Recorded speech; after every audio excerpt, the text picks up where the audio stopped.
Another beautiful morning. Let's hope today will be without any unnecessary drama, because I feel like Drake is a little restless again, and he's not listening to me much at all these past few days. Not at all, but for the most part. Unfortunately, I don't know why. I don't know what changed, but that's what it is. So, yeah. Really, sometimes I almost feel like I'm with a different dog outside. Inside he's the same, he's the same old Drake, but outside he's just really like a missile. Seriously considering that leash on the retraceable leash or whatever that's called. Anyway, I was talking about the metal detecting yesterday, so I'm gonna finally talk about that today. So my girlfriend was with her friends doing, what do you call it, bachelor party. Yes, one of her friends is getting married like in 2 months, and they had a bachelor party in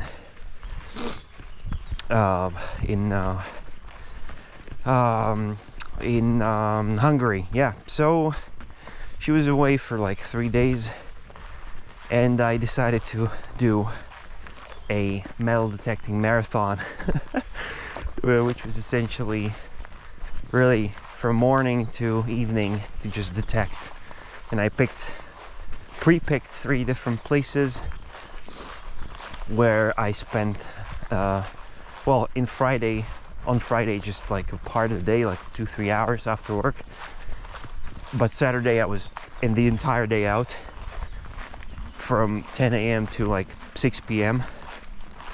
7 p.m. actually. I was there like over 8 hours. And Sunday,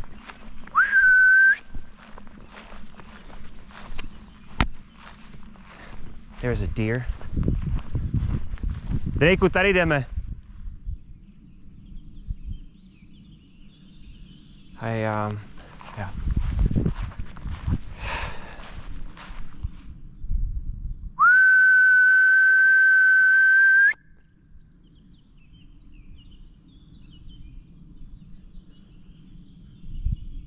Oh, he's over there. Oh my god. I seriously thought that's weird, because like if he would be there, I think we would already hear barking, but he's over there. My god, thank god. Oh, I already thought we're gonna have ourselves a drama again. Oh, we might have a drama now. Hold on. If he's gonna run after it, and then I'm running after him, like 100%. Come on. No. Man, I'm so ready to sprint and grab him. I was never more ready, because I had enough of this. So if that would happen, you would see me sprint like a Draco.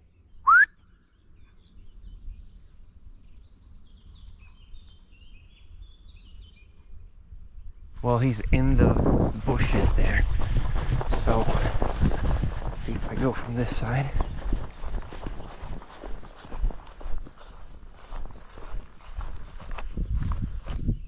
Draco.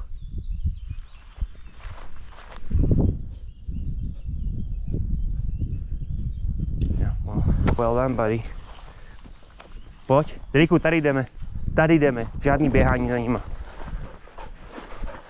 No, ty vole. Now he wants a treat. Alright, well, you did not run away, so here's a treat, I guess. Although I don't feel like you deserve it, but sure.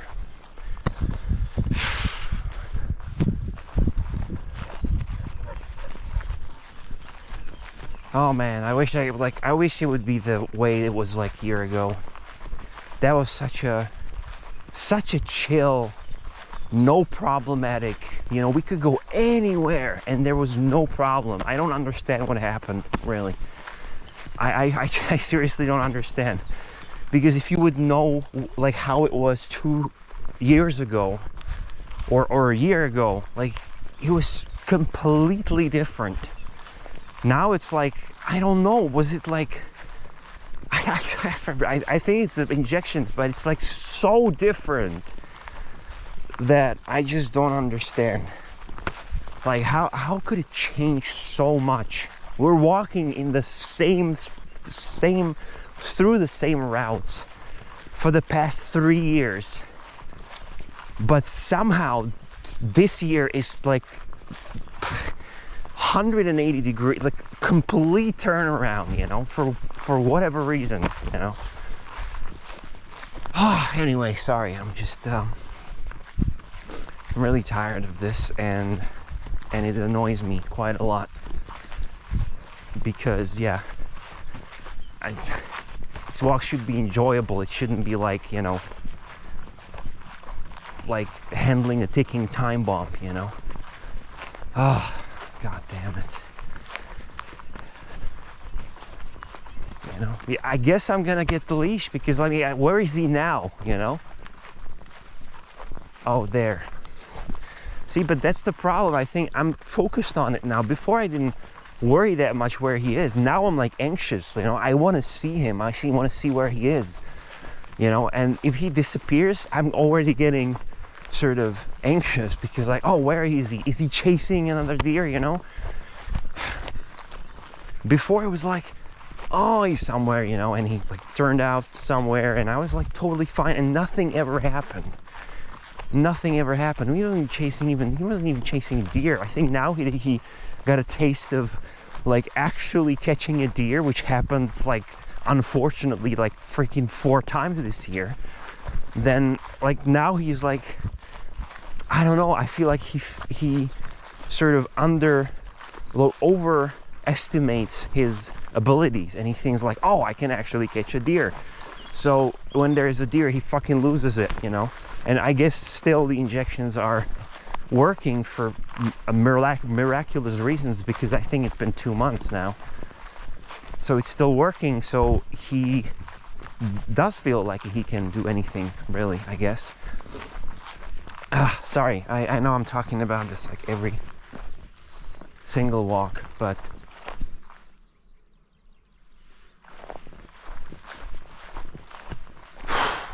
yeah, that's what it is. I thought I heard him barking, you know, that's why I stopped. And this constant calling him, you know, I'm annoyed. I don't want to be that kind of a dog owner who's like, the name calling, you know. It's like, come on, we're going over here. How are you? You know, it's like, oh, come on, man. I don't want to be that kind of person.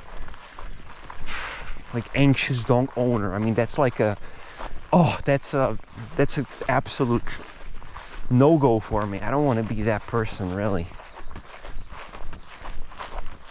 It's like whenever I hear or see someone like that, I know. I mean, it's like you know, judging someone and all that, but like I gotta roll my eyes because it's like, oh, come on, you know.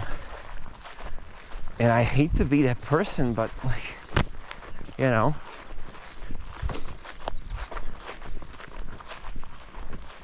I guess it's that or a leash, you know, which would suck, you know, would suck a lot. Anyway, sorry. He's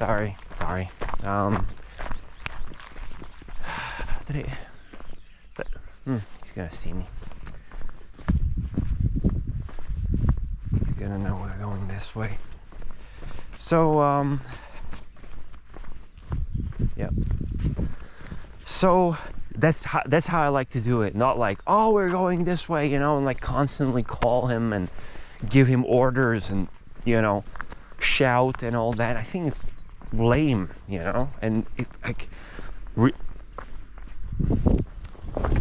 hold on, I'm gonna haul him. and really unnecessary, you know.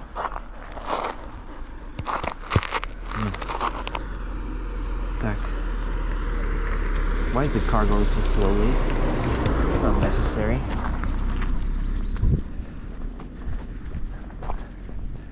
Yeah, well, not ideal going through this road, but I mean, I want to make it around at least a little bit, you know, so that we don't go back and forth the same way. Anyway, I was talking about the metal detecting. Yeah, so on Saturday I was there the whole day, and then Sunday pretty much as well. Though on Sunday I was already pretty exhausted, as you can imagine. I was even considering like packing it, you know. I wanted to do 2 different places on Sunday, but I was already like, damn, like my back is sore. I'm like kind of hungry, and I was just tired, you know. I was just like tired, yeah. And since I haven't found anything particularly interesting, I was not really sort of fueled by I wasn't fueled by optimism and motivation, you know, like to keep really detecting for more than 3-4 hours straight in a heaty sort of summer days. I mean, it's not easy, you know. It's hell of a lot easier if you would find something really interesting. Then it pumps you up, you know. You're like, oh wow, this is amazing, let's try here and let's try there. But if you're not finding anything at all, and you're going through hard terrains, and like there's mosquitoes, there's like brambles, there's like branches trying to gouge out your eye, you know, then you're gonna get tired, you know, gradually. And if you're after 3rd day of detecting full on, then your spirits are gonna get drained. And that's what happened to me on Sunday. I was like I sit down in a meadow, and I was like lying down. I was like sort of resting, and then I was even thinking about like quitting. I was like, should I go back home? And then I mustered my strength and I went on for a couple of more hours. But yeah, the result is I found some coins. Like the oldest one that I found was like 1890 something, which was 1 heller from Austro-Hungarian Empire, Franz Joseph I.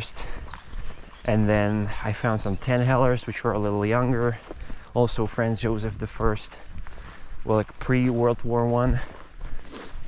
And then I found some coins from First Republic of Czechoslovakia. It was like 1922, a crown. And then some communist one, like 50 heller from 1953, and a 10 heller. Yeah, I think it was 10 heller from like 1974 or something along those lines, like aluminium heller. And that was it. And then just trash, really. Some button, like 2 buttons actually. Oh, but I did find that was probably the highlight of the weekend, was that I found a button, a very beautiful button with a motif of a horse, which I found close to a place where 2 different battles happened, one in 15th century, another in 17th century. And there was nothing particularly interesting in there, just a couple of coins, like a modern one. And he's running over there. My God, hold on.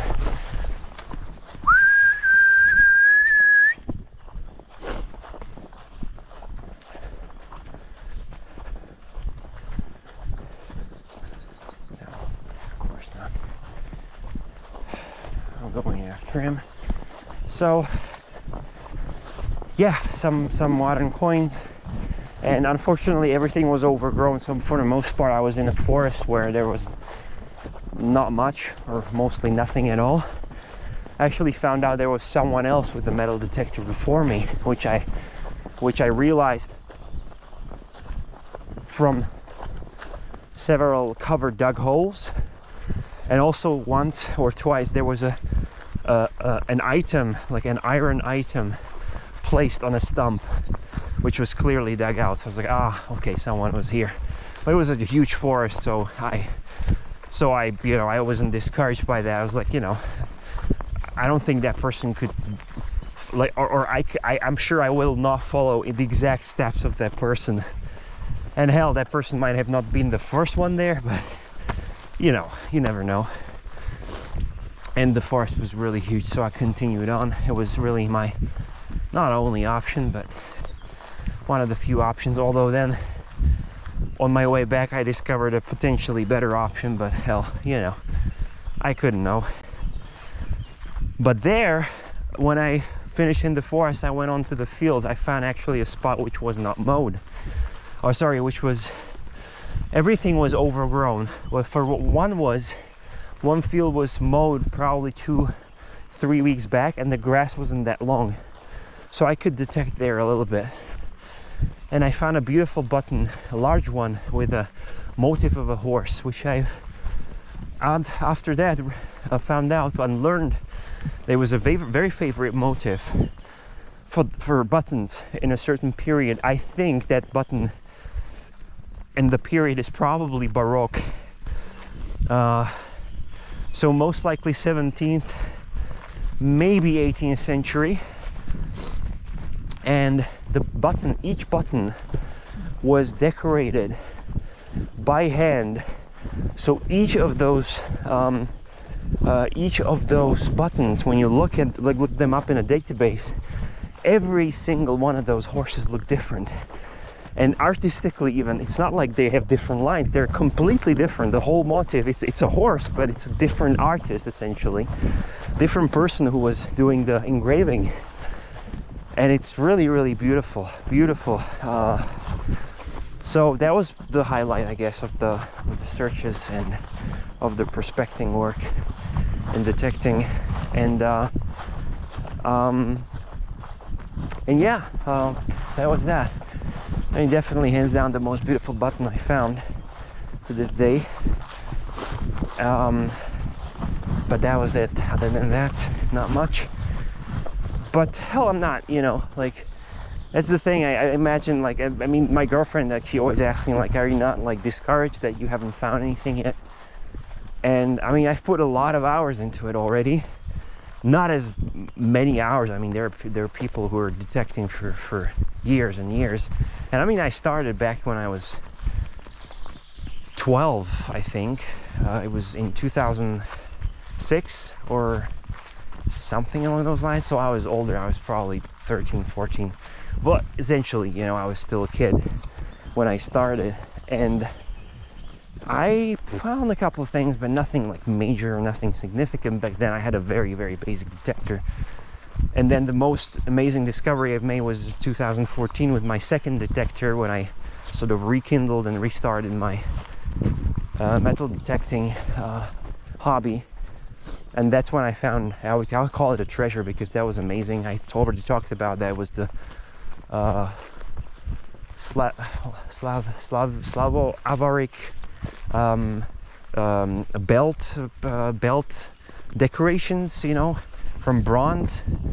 And I contacted an archaeologist, and they went into a museum, and that was the most amazing find I've ever made. And then I pretty much stopped shortly after that. And that was the third time I sort of restarted my metal detecting. And since then, I like, probably the most valuable find I made. Oh, and I found the Gaelic coin, and then I found a coin from Louis XIV, which was also pretty cool, in South France. Those were like the most valuable finds I've made. I don't know where Drake is again. God, I'm so tired of this.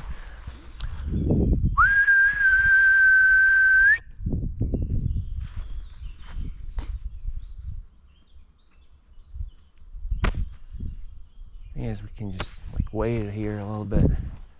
So those were the most valuable finds. And then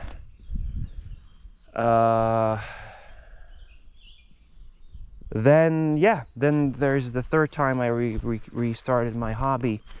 And from there, I think the most valuable till this day, I found the Greshel, one Gresham. Fortunately, I was able to, or like I couldn't identify it, but people on the metal detecting forum, like they identified it. So then I knew that it was a Gresham from 1764. I think it was 1764. So yeah, so that one was probably the oldest and most like valuable. Like, I mean, not really valuable because I mean it was really damaged and it's not worth anything, I think, to be honest, but it's worth, like, it has a, you know, sort of historical and sentimental value for me, for sure.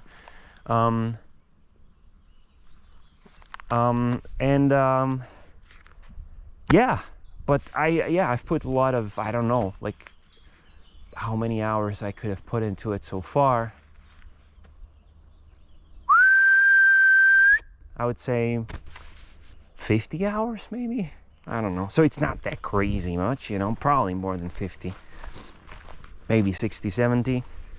And yeah, I mean, I'm always like, you know, I have a couple of things that I would love to find. Definitely a couple. I would love to find some like silver medieval coin. That's like one of my sort of metal detecting dreams. I would love to find a gold Celtic coin. That's like on top of the list for sure. And what else? Oh, and a Roman, man. I would love to find a Roman coin. I mean, absolutely love to find a Roman coin. That would be amazing. And people did find Roman coins here. Surprisingly, I even found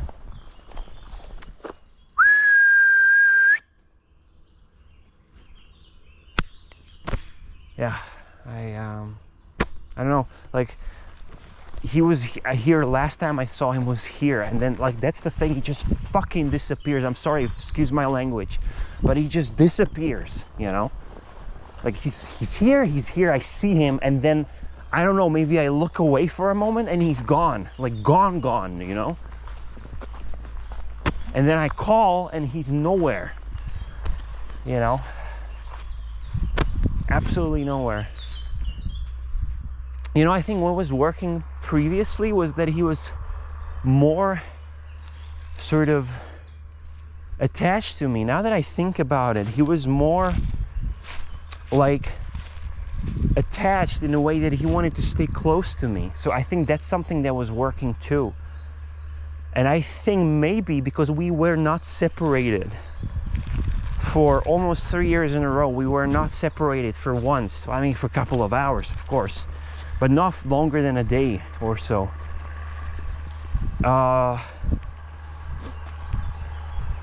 Yeah, but I think last year for the first time we were, and then from then it happened a couple times, like for a week, for 2 weeks, you know, and I feel like maybe he kind of got more relaxed of not having me around, which maybe, and that's just a wild theory, made him kind of like more careless outside, you know, or like carefree, you could say, you know.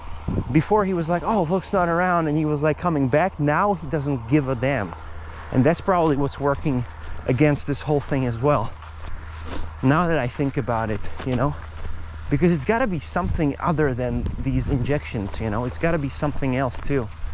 I don't know where he is. I don't know. I don't know. Anyway, Roman coins, yeah, I would love to find one. That would be absolutely amazing. And I actually found out recently that you can find Roman coins anywhere in the country. Oh, there he is. Oh, great. You can find golden, well, maybe golden even, sure, but mostly bronze, you know, that's what you can find most of the time. I guess you could find golden one, but that would be like, whew, that would be a find of a century, I guess. So you can actually find Roman coins anywhere in the country, which I previously thought you can only find them in the south region of the country, where Roman army actually made a base, and they actually were there during one of their war sort of campaigns. They got to South Moravia, and that's where I thought you can find Roman coins. But actually you can find them anywhere in the country, you know, even in this region here, which gave me a lot of motivation and hope that I could maybe find one day, I could find a Roman coin, which would be absolutely amazing. And the reason why you can find Roman coins anywhere in the country, I'm gonna keep that as a topic for next time, because we're almost at the end, and at least we'll have something to talk about other than Drake running away all the time. So yeah, let's keep that for next time. Anyways, I'm signing off.